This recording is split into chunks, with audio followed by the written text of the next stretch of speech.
Aïra, Bonjour. je ne pas t'embrasser parce qu'il y a le téléphone entre toi et moi. Ah mais on peut s'embrasser. On peut s'embrasser comme ça alors. On s'embrasse. Hein. Tu voulais fluidifier tes chakras, c'est ce que tu dis. Oui, c'est pour purifier les chakras. C'est bien ici, chez Virginie. Montre la purification des chakras. Je sais pas d'ailleurs. Je vais mettre dans un petit truc. C'est vraiment pas la saison, mais je sais pas, ça m'a donné envie aujourd'hui. J'aime bien le rouge aussi. Tu aimes bien le rouge? Ah ouais, j'aime Pourtant, beaucoup. pour les Français, c'est pas très, c'est pas vraiment la couleur Ah ouais, française. mais je trouve que pour les quand t'es brune, enfin bon, là je suis plutôt avec les cheveux gris. Bah, tu te sens brune, voilà. Je ne pas pour des prunes, quoi qu'on dise l'autre envers d'or national. Non mais tu vois, l'harmonie des couleurs, elle est magnifique. Tu vois, moi je savais qu'il y aurait du rouge. Donc c'est pour ça que j'ai apporté les fraises, Virginie. Ah ouais, bah voilà, Tu vois, l'élégance extrême à sortir ce que l'on mange à la couleur de sa casquette. exactement. Crise ou pas crise, hein. Alors, quand tu manges du rôti de veau, bah, c'est difficile de trouver la bonne calette. C'est vrai. Non mais c'est vrai. C'est absolument ça. Nous sommes sur une vraie terrasse sauvage chez Virginie. C'est sauvage, c'est une très jungle sauvage, plus c'est qu'une ouais, terrasse. ouais, pour le coup, c'est très sauvage. Et Virginie nous sert du thé vert. Du thé vert, dans un Magnifique service japonisant. Japonisant ou japonais ou d'où ça vient ce Japonisant. verre? C'est un cadeau de ma maman, je crois. Et j'aime bien Il ce est genre magnifique. de petits moments où à la fois se mêle le souvenir, le plaisir d'essence Ça fait et très snobbish. les Ça retrouvailles fait de l'amitié. Très 5 o'clock. C'est très fine vos blogs, c'est grosso modo l'heure qu'il est en plus. Je me sens, tu sais, comme la reine d'Angleterre. Ouais, pour voilà. le coup. Chez la reine d'Angleterre, on boit le thé, le petit bout en l'air. Hein. Voilà, exactement. Bon, bah, la tienne, Virginie. Cheers. Cheers. Très bon. Ah là là là là. Donc, raconte-moi un peu comment ça va ces derniers temps. Alors ça, comment ça va? C'est marrant cette question, tu vois, j'ai envie de rebondir là-dessus. Ah, mais je peux reformuler. Je peux te demander autre chose. Je peux te demander de te présenter, par exemple. Ah oui, alors ça, je préfère l'autre question. Parce que moi, je te connais, mais Oui. il faut que tout le monde te connaisse. Hein. Oui, alors se présenter, bah, disons que lorsque j'étais enfant, parce que c'est important de se dire, finalement, quand j'étais enfant, qu'est-ce que j'avais envie d'être? Qu'est-ce qui m'appelait? C'est ça qu'on appelle une vocation, c'est ce qui m'appelle. C'est vrai. Et bien quand j'étais enfant, j'avais plusieurs vocations. Alors, première vocation, j'avais envie de fonder une famille. Comme ça, là. Toute petite, j'avais envie d'avoir des enfants. Toute petite. Et de connaître le grand amour. Ah, Ça, beau, c'est ça. bon, c'est fait. Check. Deuxième vocation, c'est pas forcément dans le bon ordre, hein, mais deuxième vocation, j'avais envie de transmettre. J'avais envie, donc très vite, dans la vocation de l'enseignement. Donc j'ai enseigné pendant pas mal d'années. Alors jamais dans l'enseignement primaire ou collège, lycée, non. Dans l'enseignement supérieur, parce que je me suis dit, c'est pas possible. Hein, ça avait beau, ça date d'il y a 35 ans, ce comptable, mais je me disais, il est hors de question que j'aille enseigner dans un collège ou dans un lycée. Bonjour l'état des... D'accord. Donc j'ai enseigné, alors j'ai enseigné à la fac à Paris 5, dans un master 2 d'expertise en communication et sémiologie. J'ai enseigné à l'école centrale d'électrophonique, à l'Institut supérieur de communication, l'ISCOM aussi. Et c'est vrai qu'encore aujourd'hui, donc ça pour l'enseignement supérieur tchèque, et encore aujourd'hui, j'anime des séminaires, des formations consacrées au développement personnel. D'accord. Donc ça, c'était ma deuxième vocation, c'est bon. Troisième vocation, j'ai toujours aimé les mots. Et j'ai toujours voulu écrire des mots, traduire des mots, parler, dire des mots, lire des mots, jouer avec des mots. C'est très joli. Et ce qui fait que du coup, ouais, j'ai écrit pas mal de bouquins et Et je chante aussi, je compose. Voilà, tout ça, c'est la notion de langage et comment être avec l'autre en utilisant un lien qui est autre que celui des canaux d'information traditionnels. Vraiment, de toi à moi, là, qu'est-ce qui se passe? Mais c'est très important. Je pense que c'est presque ce qui est le plus important aujourd'hui. Les gens ont perdu l'habitude de communiquer. Ouais. Ils ont perdu l'habitude déjà de se voir, de se parler. Et je trouve que aujourd'hui, ce qui est très important, c'est de redonner aux gens le goût de la communication. Et je ne sais pas si tu as remarqué, ça se fait petit à petit. Les gens recommencent à se voir comme ça in live. Un mode live et c'est très très sympa. Donc, Ben oui, parce que finalement, moi je me dis, sur notre lit de mort, est-ce qu'il y aura une personne susceptible de se dire « Oh merde, j'ai oublié d'aller au bureau ce matin. Oh zut, j'ai oublié de dire à Patricia qu'il fallait qu'elle m'envoie le compte rendu.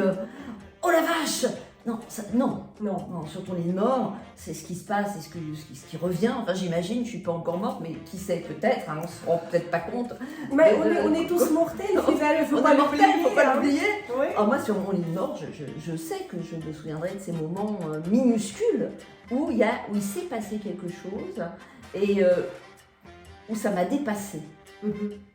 Quelque chose m'a dépassé, soit dans la relation avec l'autre, soit dans la qualité, soit dans l'intention, soit dans le cadre qui n'était pas le cadre prévu initialement. Voilà, et c'est ce côté vraiment très sacré de la rencontre avec l'autre que je retiendrai sur mon lit de mort. Et puis bon, si les autres veulent... Mais c'est bizarre qu'on a du mal à parler de notre lit de mort. Mais en soi, qu'est-ce que ça fait partie de la vie. C'est notre maison, notre dernière maison. Voilà. Parce que, comme disait je ne sais qui, avoir peur de la mort, c'est avoir peur de la vie. Oui. Et je pense qu'aujourd'hui, vraiment, ça devient d'actualité parce que les gens, tu as l'impression vraiment qu'à force d'avoir peur de la mort, ils ont peur de vivre. Complètement. Et je ne sais pas comment toi tu ressens ça, c'est quand même assez... c'est quand même révélateur. Je pense que peut-être, en ce moment, on est peut-être en train d'évoluer, non pas vers une vision de ce qui peut être la mort ou le décès, parce que quand on parle de décès ou de mort, c'est quelque chose finalement qui s'inscrit à un moment donné, dans un temps, sur un axe temporel, espace, pof. Tandis que si tu parles de finitude, et dans la finitude, tu mets le process du temps, le process de l'espace, le process du changement, tu mets la vieillesse, tu mets l'expérience, ça change la vision des choses. Et en ce moment, par rapport à ce que tu viens de dire, à mon avis, c'est ça qui est en train de se passer. C'est-à-dire qu'on est tellement passé à la moulinette de l'histoire, nous allons être tous là, je ne sais pas si tout le monde en est conscient, mais nous sommes en train d'être passés à la moulinette de l'histoire. Nous sommes en train d'être emportés par le vent de l'histoire. Et forcément, ce vent, il souffle de plus en plus fort. Et parce qu'il souffle de plus en plus fort, on est de plus en plus déstabilisés. Et on se rend bien compte que nous sommes des petites feuilles qui volons. C'est vrai, hélas. Les plantes de Virginie. Dis-moi ton amour pour les plantes. Oui. Ils sont belles. Ils se plaisent chez toi. Ça vient d'où? Alors, ça vient de... Alors, ça a commencé finalement relativement récemment parce que je n'étais pas sûre d'avoir la navette. Et dans mon ancien appartement, quand mon premier enfant est parti de la maison, libérant sa chambre, j'ai décidé de faire une terrasse intérieure à Nantes. Et puis après, j'ai rajouté des vrais. Parce que, en me disant, peut-être que j'aurai la navette, peut-être que ça va pousser, peut-être que finalement elles vont m'aimer. Virginie, dis-moi, comment tu réussis dans tout ce contexte, on va dire, un peu dramatique, très dramatique même, garder la pêche? Ah oui. Parce que je trouve que tu as la pêche. Oui, c'est vrai. Oui, tu as tout à fait raison. Mais alors, il faut dire quand même, parce que là, c'est ce qui se passe aujourd'hui, mais j'ai quand même passé toute mon enfance et mon adolescence à pleurer, C'est vrai. à pleurer. Alors mes parents disaient elle est hypersensible. Non, je pleurais d'impuissance. Je pleurais d'impuissance, je pleurais devant l'injustice, devant la violence, devant l'aveuglement, la trivialité et la bêtise du monde. J'ai passé mes toutes premières années à pleurer là-dessus. Mon avis n'a pas, et ma vision du monde n'a pas changé depuis, je préfère le dire. Mais tu as de la C'est-à-dire chance. que ce monde est juste dégueulasse. Écoute. Mais disons que j'ai réussi à développer, je pense, des espèces de stratégies d'évitement pour ne pas être en frontal par Non, rapport mais à tu ça. vas me raconter, tu vas me raconter. Ouais. Comment Bah ouais. tu fais pour échapper c'est ça, Ouais. échapper Alors, il y a à une la sorte bêtise d'échappée. humaine. Ouais. Ouais. Alors en fait, ce qui se passe, c'est que dans cette réalité qui est la nôtre, donc le Covid, Qu'on les méchants connaît russes, tous, etc., hein. les méchants ukrainiens, Avec peu la importe. couche supplémentaire. Voilà, la il y saison a 2, quelques comme je jours. disais. Mhm. On est dans un monde qui est d'une densité énorme. C'est-à-dire c'est comme Ouais. s'il y avait une force de gravité. Ouais. Et nous, en tant qu'êtres humains normalement constitués, forcément, on est aimantés par ce truc-là. Donc, comment échapper à ça? Bon, il y a plusieurs méthodes. Déjà, on coupe les médias, hein, c'est peut-être une... Je t'écoute. On coupe les médias. Déjà, t'as pas de télé. Déjà, j'ai pas de télé. Non, Bon, mais- mais vous avez entendu. Il faut pas pas de télé, avoir la télé pas de télé, déjà. pas de télé. Règle numéro 1, ne pas avoir Pas de la télé. télé. Ok. Et puis, règle numéro 2, mais du coup, faut la trouver pour soi-même, c'est suffisamment se connaître soi-même pour trouver les espaces qui sont des espaces de joie et de plaisir personnel. Ouais. Moi, mes espaces de joie et de plaisir personnel, c'est pas forcément ceux des autres. Par exemple, moi, j'aime le silence, j'aime la musique, j'aime faire de la musique, j'aime chanter, j'aime respirer. J'adore rigoler, raconter des conneries, ça pour moi c'est essentiel. Ah, mais ça, Mais après, chacun son truc. Hein. Si vous voulez regarder des films de Louis de Funès ou. En tout cas, ce qu'il y a de sûr, c'est que j'ai l'impression que nous sommes tous des espèces d'énormes usines de recyclage. C'est-à-dire que nous buvons ce thé, et bien d'ici 1 ou 2 heures, nous irons faire notre petit pipi. ouais. Nous mangeons des fraises, peut-être nous ferons notre petit popo dans la foulée. Et qu'est-ce que toi tu regardes? Qu'est-ce que toi tu regardes? De quoi est-ce que tu te nourris? Qu'est-ce que tu regardes? Qu'est-ce que tu lis? Avec qui est-ce que tu as rendez-vous? Par exemple, bah, voilà, moi j'ai rendez-vous avec toi aujourd'hui. Je sais que c'est une énergie qui est lumineuse. Donc voilà, qu'est-ce qui fait que je suis en fluidité? Quelles sont les personnes qui me mettent en fluidité? Quelles sont les activités qui me mettent en fluidité? Quels sont les moments qui me mettent en fluidité? Mais tout ça, c'est à nous de le checker. Ouais. Et j'ai l'impression que dans cette société, on aime le prêt-à-porter. On n'aime pas le sur-mesure, on n'aime pas la haute C'est vrai. couture De personnelle. plus en plus, de plus en plus. Ouais. Mais Ça demande du temps. tu as évoqué une chose très, très importante, en tout cas à mes yeux, c'est l'humour. Oui, ah ben oui. Justement, c'est la question que je me suis posée. Voilà, c'était même avant toute cette histoire, de Covid. Je me suis posé la question, est-ce qu'on peut rire de tout? Parce que j'ai l'impression qu'il y a des sujets tabous. Ouais. Et à chaque fois que tu essaies de faire une blague, les gens regardent, les gens sont non seulement sont pas réceptifs, mais deviennent agressifs. Du coup, voilà. Qu'est-ce que j'ai dit? Qu'est-ce que j'ai dit? Tu commences à t'auto-censurer, tu dis oh là. Ouais, alors, l'humour, je pense que c'est ce qui permet de voir à quel endroit les gens sont scotchés ou pas à leur dogme ou pas, à leurs croyances ou pas, à leur opinion ou pas.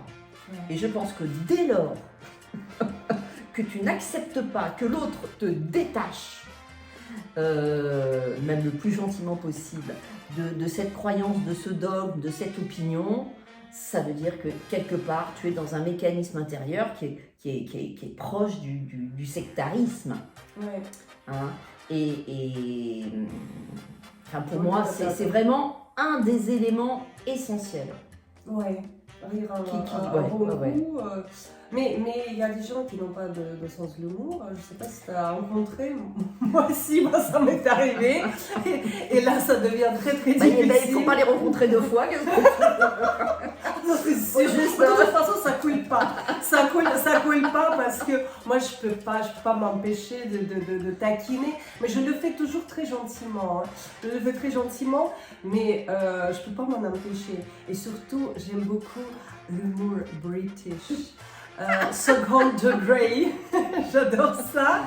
Et c'est vrai que ça passe pas toujours. My name is Virginie. Virginie Bond. I speak English like a quiche. Like Jane Birkin.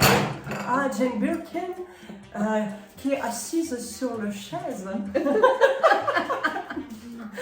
Serge Hélène Mathieu. Non.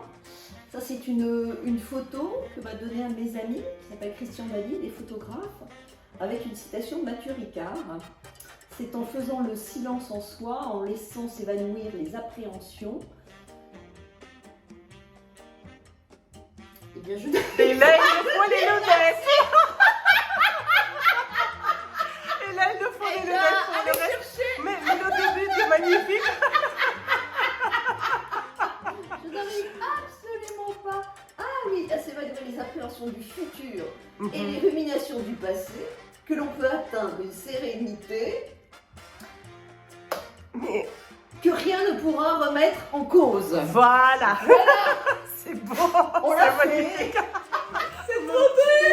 Écoute, il faut qu'on parle des choses quand même sérieuses. On y va. Qu'on soit On y va. sérieuse quand On y même. va. Bon, Sérieux bah, sans se prendre au sérieux, c'est ça surtout. Mais dis-moi, ton côté artistique n'a jamais vraiment empêché ta carrière? Alors, moi je sais pas ce que c'est une carrière de toute façon, donc ça je vois pas Moi de quoi non tu plus. parles.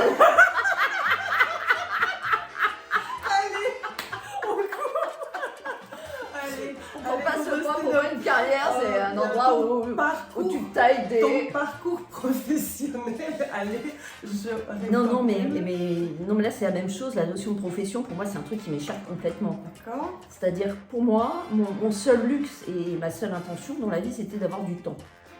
C'est tout. C'est vrai. C'est ça ma profession, en fait. C'est avoir du temps. Et là, Parce que je j'avais veux des un petit enfants. peu plus de détails. Ah oui, parce que quand tu as des enfants, Tu en as combien, d'ailleurs? j'en ai 3. Tu en as trois. J'en ai 3. Mais ils sont grands là maintenant, ils sont adultes. Trois enfants. Adultes et vaccinés comme C'est énorme. Mais Virginie, c'est énorme, 3 enfants. Ouais, 3 enfants. Et évidemment, il fallait absolument, parce que j'estimais que c'était une question de responsabilité. Et puis, quand t'es parent, je pense que ce que tu essayes de faire, c'est faire que tes enfants soient autonomes. Ouais. Donc, il faut savoir s'en occuper pour être là, pour tutorer les endroits où ils sont dans l'hésitation. Pas trop, parce que sinon, c'est plus de...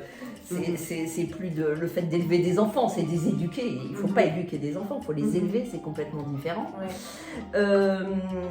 Donc voilà, moi il fallait que j'ai du temps pour ça, il fallait que j'ai du temps pour moi, parce qu'on ne peut pas être une bonne mère de famille si on n'a pas non plus sa propre beauté intérieure. Donc il fallait que j'ai le temps d'écrire, il fallait que j'ai le temps de chanter. Et donc, fallait le temps tu trouvais le temps en s'occupant de tes enfants oui. d'écrire et de faire tout le... Oui, absolument. Mais franchement, mes chapeaux. J'étais hyper disciplinée. Moi, je suis Hyper très mon disciplinée. otage. Moi, si j'écris. Non, c'est vrai que ça m'a toujours fasciné la capacité de quelqu'un de faire 36 choses à la fois. Ouais. C'est magnifique, en fait. Ouais, donc c'était... Puis après, tu sais, t'as des phases, C'est vrai que je pense que mes enfants, ils ont vachement rythmé ma production artistique. Absolument. Il y a pas comme différence d'âge, les enfants? Ils ont 5 ans. Entre le premier et le troisième, il y a 5 ans de différence. Et aujourd'hui, alors, tu les vois souvent? Ouais, je les vois. Oui, bien sûr. Ils sont tous sur Paris. Donc ils sont tous sur Paris. C'est pas compliqué. C'est pas compliqué. J'en ai encore un à la maison d'ailleurs. J'avais oublié. C'est vrai? Tu en as un à la maison? Oui, ne le cherche pas, il travaille. c'est ton enfant intérieur. Hein. C'est de ça que tu parles. Ah, ça en fait 2 du coup. Il y a trop d'enfants, et moi en plus, qui débarquent comme non, ça va. Une fille pas très adulte. Bref. Non, mais c'est intéressant. Et du coup, on a parlé de ton boulot de professeur, de transmission justement. Ouais, c'était vraiment important pour moi ce truc-là. Ouais. C'est quand même, c'est une vocation. Ah ouais, tout le vraiment. monde n'est pas. C'est-à-dire qu'on peut connaître, par exemple, son sujet, sa discipline, mais être incapable de la transmettre. Donc, non, et moi je soutiens même que tu peux être un excellent prof sans rien connaître. Hein. Tant que tu aimes tes élèves ou tes étudiants, tant que tu as cette espèce d'appétence pour la transmission, pour la rencontre, c'est un des plus beaux métiers qui puisse exister, c'est évident. Et finalement, avec mes enfants, justement, j'ai vu qui était professeur. J'en ai rencontré certains de leurs profs, il n'y en a pas 15 000 qui ont la flamme, c'est pas vrai. C'est vrai. Il n'y en a pas 15 000 qui ont la flamme. Mais un prof qui a la flamme, il soulève des montagnes. Ouais. C'est vrai que j'en ai pas connu beaucoup. Ouais. Moi-même, dans une autre vie, j'étais prof. Ah oui. Je pense que j'avais la flamme. Ah oui. Pas la flamme, la flamme, Oui. Oui. C'est un tableau russe. C'est vrai? Oui, c'est un tableau russe. Ah. C'est écrit en russe derrière d'ailleurs. Alors tu vois. On va voir. Ah oui. Et ça vient d'où ça? C'est moi qui l'ai Marocain. acheté, je l'ai trouvé très beau. Et tu l'as acheté où? Alors je l'ai acheté pas loin d'ici, chez un vendeur de fringues.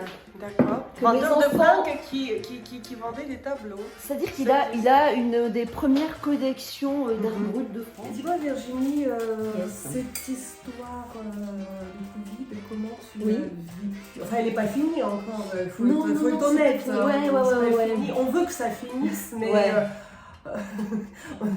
on a saison 2 qui commence là, sans Ouais, transition. Et voilà. Alors quand ça s'est passé, tout de suite, il y a un loup dans la bergerie. Hein. C'était évident pour Tu moi. l'as senti?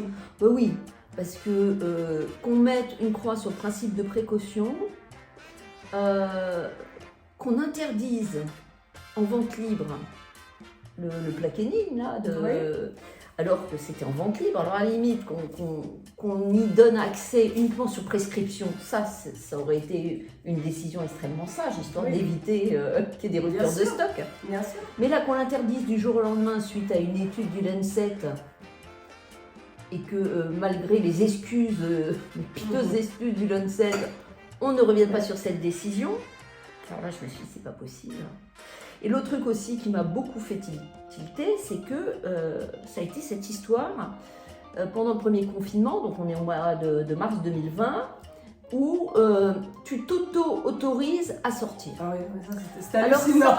ça c'est un truc absolument hallucinant au niveau de la structure de la psyché humaine. Oui. C'est-à-dire que tu deviens ton propre geôlier, ton propre prisonnier, sans être passé par un juge, Ouais. et tu deviens ton propre juge. Alors là, les melting pot, C'était surréaliste. Quoi. c'était surréaliste. Et donc là, on te fait faire une espèce de triple looping dans ta tête. Et ça, c'est la confusion généralisée. Hein. Ouais. Ça, c'est vraiment, c'est comme si on te mettait dans une centrifugeuse et qu'on te demandait de boire délicatement cette tasse de thé. N'est-ce pas? Donc, ouais. Alors en même temps, j'ai été soulagée. J'ai été soulagée et il n'y a pas beaucoup de gens qui ont été soulagés à ce moment-là. Parce que je me suis dit, par rapport à ce que je te disais tout à l'heure, hein, le fait que j'ai pleuré toute ma vie sur ce monde, sa violence, sa bêtise et son aveuglement, je me suis dit, au moins les gens vont ouvrir les yeux. Ouais. Au moins je ne vais pas être la seule. Oui, mais non, mais tu... Je vais retrouver mes frères. Oui, voilà. Parce que quand j'étais gamine, j'étais là, mais où sont mes frères? Où sont mes frères? Je les cherchais. Pas les sœurs, Romain. Non, Les frères. c'était mes frères de cœur, mes frères en humanité, bien sûr. Ah non, mais frères et moi, je sœurs. voulais que des frères. Hein. Je voulais que des frères. Ah, mais que des frères, ouais. Donc ça, et puis alors après, quand il y a eu cette histoire de vaccin, Mhm. il se trouve que dans mes interventions en tant que formatrice à la communication, j'étais intervenue chez Sanofi Aventis. Ah. Donc je me souvenais très Intéressant. bien du brief qu'on Mhm. m'avait fait en tant que consultante extérieure. Mhm. Donc le brief tenait en très peu de... Je te le fais parce que c'est intéressant. Très intéressant. Le temps moyen d'un développement d'un médicament, c'est 6-7 ans. Le temps moyen de développement d'un vaccin, c'est 9-10 ans, d'où l'importance de la recherche et du développement, d'où l'importance pour les laboratoires de trouver ce qu'ils appellent les blockbusters. Alors, les blockbusters, c'est pas ce on pense toujours aux blockbusters au cinéma. Hein, Oui, mais non. c'est Mais les la première chose qui m'est les venue, blockbusters, c'est les médicaments qui font $1 milliard l'année. ouais. D'accord. Donc, ils sont à la recherche de ces $1 milliard par an. Et problème, c'est que tu as toutes les molécules qui ont été découvertes il y a des décennies, du genre ce qui se passe avec Ouais. etc., qui tombent petit à petit dans le domaine public en termes génériques. Donc, ils sont bien emmerdés parce qu'ils doivent à la fois fournir de la recherche et du développement, faire du bénéfice et en même temps avoir à gérer ces malheureuses molécules qui tombent dans le domaine générique. Voilà.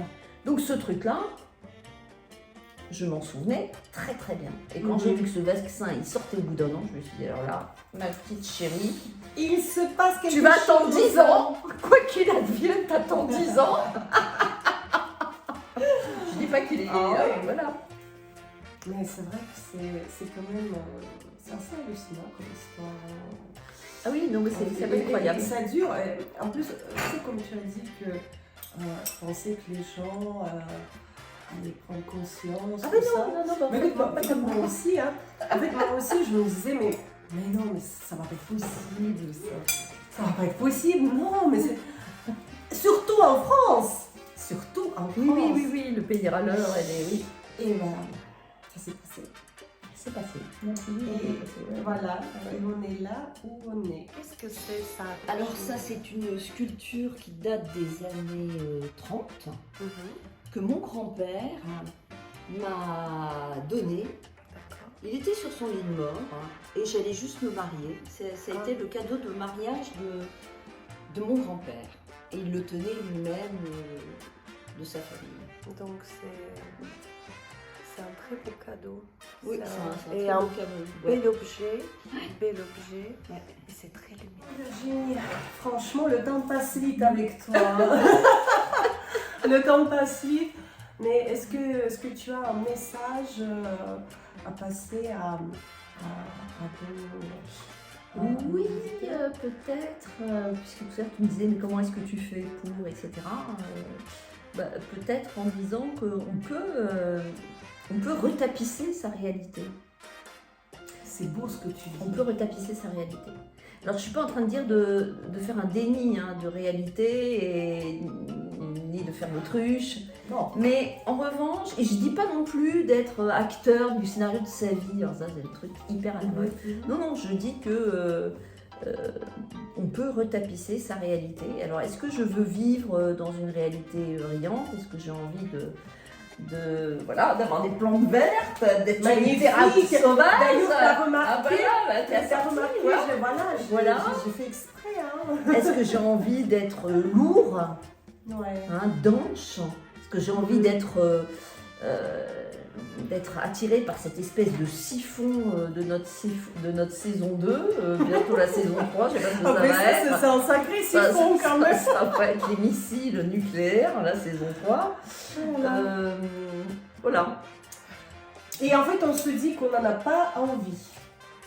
Et la légèreté, ça vient, Ouais. je pense, Ouais. déjà de cette envie de ne pas être lourd. Oui, ouais. De- Et en même temps, quand tu as trop d'envie ou trop d'intention, ça crée de la densité. Mhm. Donc en fait, le seul endroit où tu es sûr d'être dans la légèreté, la simplicité et l'espèce de, tu sais, de magie comme ça, c'est quand tu es dans l'instant présent. Tu vois, là, c'est par exemple ce qui se passe, on n'a rien préparé, et pof, on Ouais. se marre, et c'est suffisant en fait. Ouais. Et c'est vrai. Et ce qui se passe à ce moment-là, c'est vrai. Et ça, c'est un truc que personne ne peut nous retirer. Ouais. Même pas nous-mêmes, C'est vrai. puisqu'on n'avait même pas prévu de le vivre. Oui, non, mais c'est vrai. C'est finalement considérer la vie comme un Ah bah ouais. Et tout ce qui nous arrive de beau, finalement, c'est un bonus. Ouais. Et c'est une expérience. Ouais, c'est une expérience. Moi, je prends la vie comme une espèce d'expérience. Et peut-être un des trucs aussi par rapport à la question que tu posais tout à l'heure, c'est d'avoir toujours la possibilité d'avoir cette double posture. C'est-à-dire à la fois je suis acteur parce que je suis dedans, hein, mais en même temps je m'observe. Et dès qu'on devient observateur à la fois des autres et de soi-même, mais on voit à quel point tout est ridicule. C'est vrai. Non mais franchement... À quel point notre vie... Moi, je rêverais de rencontrer un extraterrestre ou, je sais pas, un mec d'une tribu non contactée et de le planter là et puis de voir son rapport d'étonnement par rapport au monde. Ouais. Et je pense que ça finirait dans un gros rire. Hein. Ouais. Ah, ça finirait par putain, mais vous êtes dingue, quoi. Bon, et donc voilà. Alors, si jamais il y a parmi vous une tribu non contactée, j'ai une jungle parfaitement adaptée à vos besoins. Voilà. On peut se cacher à tout moment. Ben écoute, sur cette note optimiste, on va dire au revoir et à très bientôt. Ciao sur les notre tribus. terrasse sauvage, très sauvage.